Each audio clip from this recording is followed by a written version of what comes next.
الحمدللہ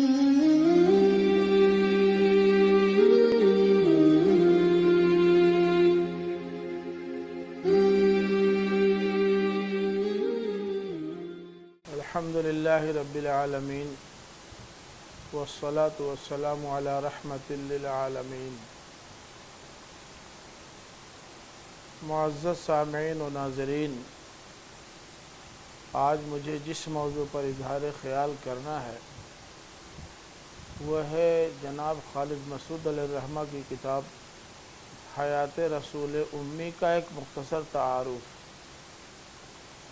حضرات گرامی، سیرت نگاری کا فن ایک مشکل فن ہے۔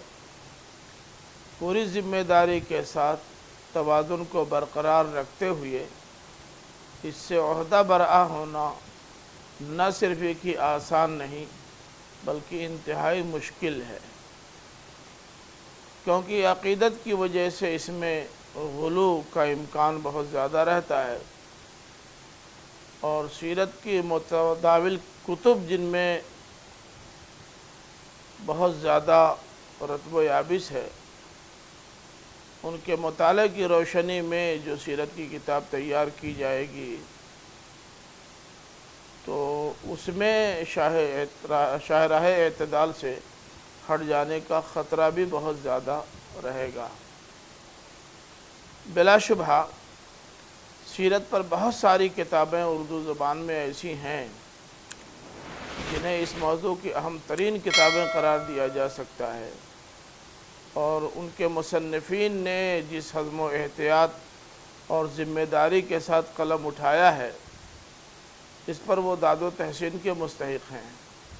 مثلا علامہ شبلی نعمانی اور علامہ سید سلیمان ندوی کی سیرت النبی، مولانا مودودی کی سیرت سرور عالم، نعیم صدیقی کی محسن انسانیت، ماہر القادری کی در یتیم، مولانا صفی الرحمن مبارک پوری کی الرحیق المختوم، اور مولانا محمد عنایت اللہ صد سبحانی کی محمد عربی وغیرہ اس فن کی اہم کتابیں ہیں۔ لیکن میرے اپنے علم و مطالعہ کی حد تک سیرت کی کوئی ایسی کتاب اب تک منظر عام پر نہیں آئی تھی جس کا بنیادی ماخذ قرآن مجید ہو۔ مولانا عبد الماجد دریابادی کی ایک کتاب سیرت نبوی پر ہے، لیکن وہ دراصل ان کے توسیع لیکچرز کا مجموعہ ہے۔ بہرحال اس میں بھی قرآن مجید کو بنیاد بنایا گیا ہے اور اس کے ماخذ میں بنیادی ماخذ کی حیثیت قرآن مجید کو حاصل ہے، لیکن یہ سیرت حیات رسول امی یہ ایک ایسی کتاب ہے جس میں اس بات کا اہتمام کیا گیا ہے کہ کوئی چیز ایسی نہ آنے پائے جو قرآن مجید سے متصادم ہو۔ حالانکہ سیرت نگاری میں اس پہلو کو خصوصی اہمیت حاصل ہونی چاہیے تھی، کیونکہ اللہ تعالیٰ نے اپنا آخری اور مکمل پیغام انسانوں کے نام قرآن مجید کی صورت میں ہی بھیجا ہے، اور حضرت محمد صلی اللہ علیہ وسلم کو یہ ذمہ داری سونپی تھی کہ تم اس قرآن کو عام انسانوں کے سامنے پیش کرو اور اس کے احکام کے مطابق اپنی عملی زندگی کا اسوہ پیش کر کے لوگوں کو بتا دو کہ یہ احکام محض نظریاتی نہیں بلکہ عملی بھی ہیں۔ چنانچہ آپ نے پورے احساس ذمہ داری کے ساتھ اپنی عملی زندگی اور بہترین اسوہ کی صورت میں قرآن مجید کی عملی تفسیر پیش کر دی ہے۔ اسی لیے حضرت عائشہ صدیقہ رضی اللہ تعالی عنہ سے جب سوال کیا گیا کہ اللہ کے رسول کیسے تھے تو حضرت عائشہ نے فرمایا کانا خلقہ القرآن، آپ کی زندگی، آپ کا اسوہ اور آپ کا اخلاق و کردار تو بس قرآن تھا۔ ظاہر ہے کہ جب آپ کی زندگی قرآن مجید کی عملی تفسیر ہے تو آپ کی سیرت بھی وہی معتبر و مستند ہوگی جو قرآن سے ماخوذ و مستنبط ہو۔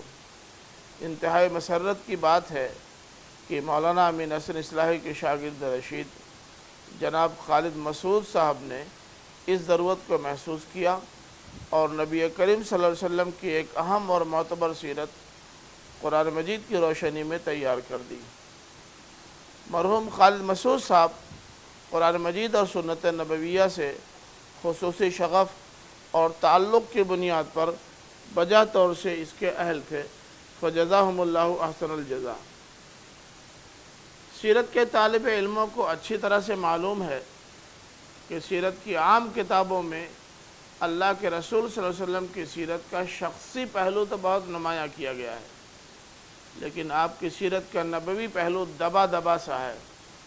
خرق عادت آپ کے اعمال صفحے صفحے پر چھائے ہوئے ہیں، لیکن آپ کی دعوت، مشن اور اس راہ میں پیش آنے والی آزمائشوں میں آپ کے حلم و تحمل کا وہ پہلو جن کی طرف قرآن مجید نے خاص طور سے اشارے کیے ہیں بہت نمایاں نہیں ہیں۔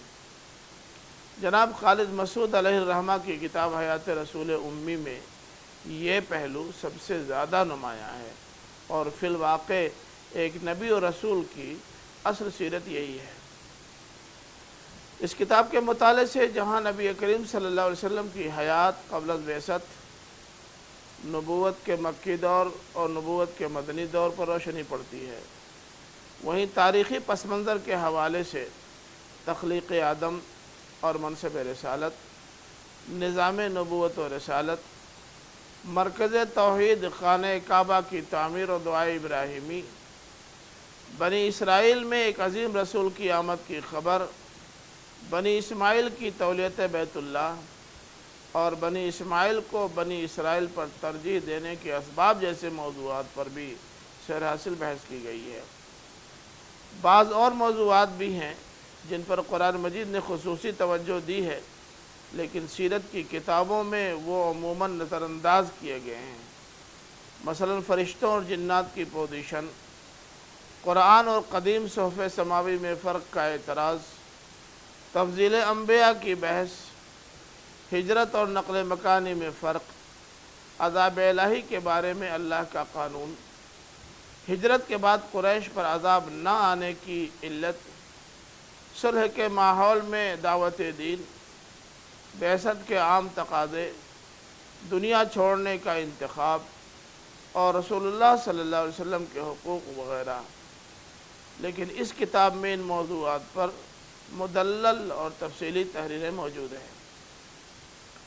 اس کتاب میں جہاں ایک طرف رسالت محمدی اور کتاب الہی کی تائید میں قدیم آسمانی صحیفوں سے استدلال کیا گیا ہے، وہیں مستشرقین کی طرف سے اٹھائے گئے اعتراضات کا بھی مسکت جواب دیا گیا ہے۔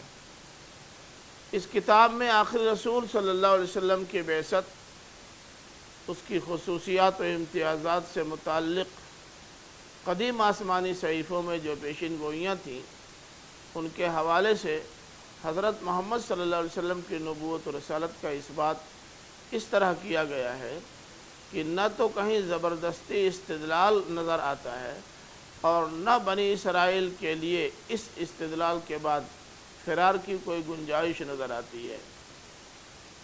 حضرت صلی اللہ علیہ وسلم کے رشتے ازدواج سے متعلق ہر زمانے میں سوالات اٹھائے جاتے رہے ہیں اور آج بھی سوالات اٹھائے جا رہے ہیں۔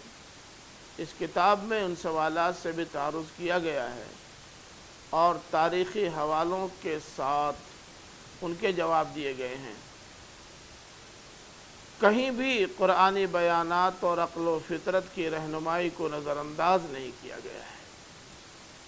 نبی کریم صلی اللہ علیہ وسلم کی دعوت کے ابتدائی 3 سالوں کے سلسلے میں عام طور پر سیرت نگاروں کا خیال یہ ہے کہ اس عرصے کی دعوت خفیہ دعوت تھی۔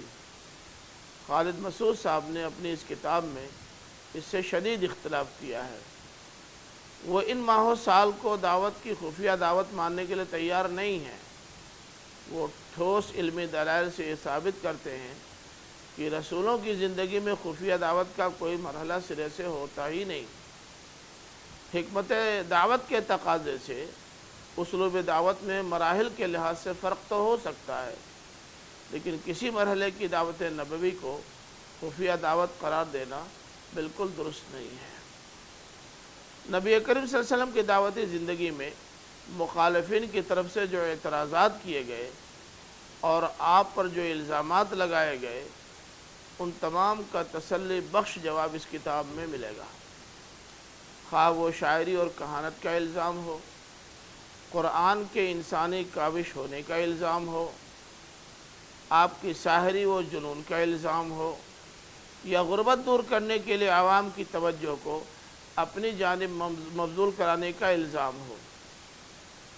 اہل کتاب میں کچھ تو وہ تھے جنہوں نے بغض و حسد اور خاندانی عصبیت کے وفور کے نتیجے میں رسالت محمدی کو تسلیم کرنے سے انکار کر دیا تھا، اور کچھ وہ تھے جنہوں نے قرآنی دعوت کو صدائے دل سمجھ کر قبول کر لیا تھا۔ اس کتاب میں ان دونوں کی نفسیات سے بھی بحث کی گئی ہے۔ ایک ایسے سماج میں جہاں مخالفین و معاندین کی اکثریت ہو، دعوت نبوی کا مزاج کیا ہونا چاہیے؟ ایک ایسے سماج میں جہاں معاونین و متفقین کی تعداد معتدل ہو، وہاں اللہ کے رسول کا طریقہ دعوت کیا تھا؟ اور ایک ایسے سماج میں جہاں اسلام غالب قوت کی حیثیت رکھتا ہو، نبی کریم صلی اللہ علیہ وسلم کا اسلوب دعوت کیا تھا؟ ان تمام پہلوؤں پر تفصیل سے روشنی ڈالی گئی ہے۔ عہد نبوی میں جو جنگیں لڑی گئیں ان کی حیثیت کیا تھی؟ یہ جنگیں کیوں لڑی گئیں؟ ان جنگوں کا مزاج کیا تھا؟ جنگی ساز و سامان کیا تھے؟ ان جنگوں میں جن کو شکست ہوئی ان کے ساتھ اللہ کے رسول کا سلوک کیا تھا؟ مفتوحہ علاقوں کے ساتھ کون سا رویہ روا رکھا گیا؟ مقتولوں کے ساتھ کیا کیا گیا؟ اور قیدیوں کے ساتھ کون سا برتاؤ ہوا؟ یہ ساری بحثیں اس کتاب میں دل کو چھو لینے والے اسلوب میں بیان کی گئی ہیں۔ امت پر اللہ کے رسول صلی اللہ علیہ وسلم کے کیا حقوق تھے اور امت کے تعلق سے آپ کی ذمہ داریاں کیا تھیں؟ حقوق و فرائض کے سلسلے میں اسوہ نبوی کیا ہے؟ ان سب پر تفصیلی گفتگو ملے گی۔ اس کتاب میں صرف قرآنی آیات ہی سے استدلال نہیں کیا گیا ہے، بلکہ کتب سماوی اور احادیث و آثار سے بھی استدلال کیا گیا ہے، لیکن کتب سماوی سے استدلال کے پہلو ہو یا احادیث و آثار سے، اخذ روایات میں صحت کا خاص اہتمام کیا گیا ہے، اور کتب سماوی کے ان بیانات سے اور ان روایات و آثار سے احتراز کیا گیا ہے جو قرآن سے مطابقت نہیں رکھتے۔ گویا یہ کتاب نبی کریم صلی اللہ علیہ وسلم کی سیرت بھی ہے، اہل ایمان کی سچی تصویر بھی ہے، اقوام و ملل کی تاریخ بھی ہے، ارض القرآن کی تشریح بھی ہے، یہود و نصارہ اور کفار و مشرکین کے کردار کی توضیح بھی ہے، قرآن کی تفسیر بھی ہے، اور احادیث صحیحہ کی قرآن سے تطبیق بھی ہے۔ اس پہلو سے دیکھا جائے تو حیات رسول امی اپنے موضوع پر ایک منفرد تصنیف اور ایک نہایت اہم اور وقی کتاب ہے۔ معیار تحقیق کی بلندی کے باوجہ اسلوب انتہائی سادہ، سلیس اور دلنشیں ہے، اس لیے یہ کتاب بجا طور سے طلباء، علماء اور عام اردودہ طبقے کے لیے یکساں مفید ہے۔ یہ تھے میرے احساسات اس کتاب کے سلسلے میں۔ وما علینا الا البلاغ۔